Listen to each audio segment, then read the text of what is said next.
So here's how the board meeting strategy works. And we were really deliberate in making this super easy because everyone's so busy that if we didn't make it easy to understand, easy to apply, and easy to see results from, and fun, then you wouldn't keep doing it. I wouldn't keep doing it. And now I'm proud to say we've been doing it for almost a decade along with lots of other families and seeing incredible results where it keeps strengthening the relationship with each one of our children.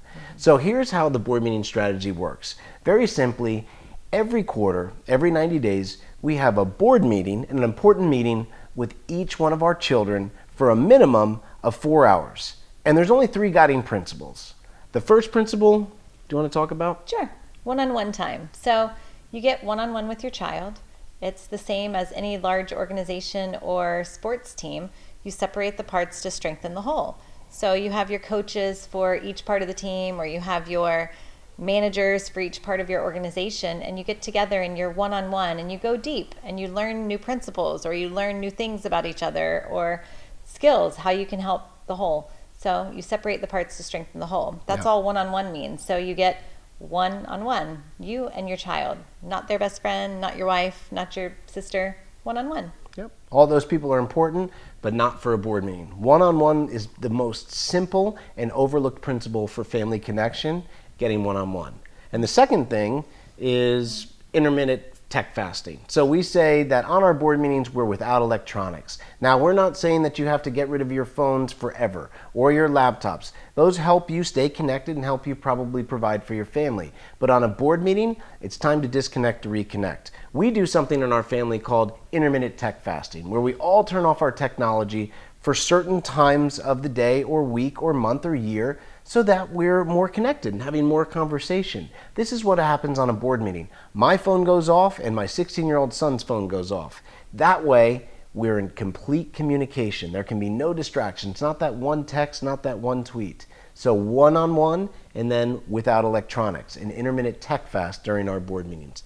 What was that statistic again?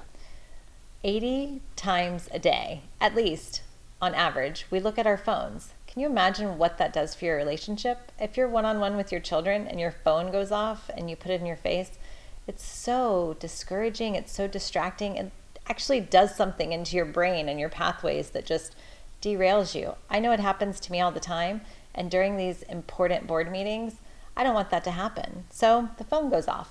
Yeah. The second it happens, the connection is literally numbed. And that's not what we're wanting. We're wanting to have deep, more meaningful relationships and get below the surface. So we're not telling you to get rid of all your technology. We're just saying get rid of it during your board meeting. And the third guiding principle of our board meeting strategy? Fun activity with focused reflection.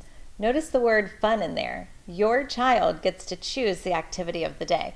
So it might be ice skating, or it might be princess party. It's funny that we said it at the same time. It might be a princess party.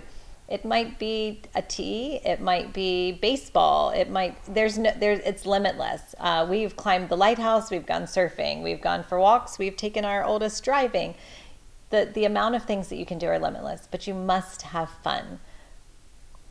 And at the end of the day, you have to save time to talk, because what's going to happen when you are one-on-one without electronics for at least 4 hours having something fun that they chose to do, you're going to have this thing called decompression. You feel more relaxed. The lines of communication start to open up again. And this is where that focused reflection is. All focused reflection is time to talk at the end of the day. And the opening question is always, what was your favorite part of the day and why? And that simple question has been a way to uncover things that my teenagers are going through, things that our little ones were scared of, ways that we've had other people we've worked with get through, divorce, addiction. It's the starting point of all communication, and it's planned right at the right time where you've already shared this magic day together. Fun activity with focused reflection is really what experiential education is, and we're kind of education nerds because we love to find new ways to educate our kids, but this is simply using the most powerful form of education on the planet to get closer to the people we love the most. So, 3 steps to our board meeting strategy. One-on-one, without electronics, fun activity with focused reflection. It's that simple. And once you do these 4 times a year, every 90 days, every 90 days. There becomes a new consistency, a new level of trust. And the time in between each one of these board meetings seems a little deeper. Everyone seems a little more connected, a little more relaxed. These are the setting points for our relationship. And after 10 years, I don't want to stop doing them.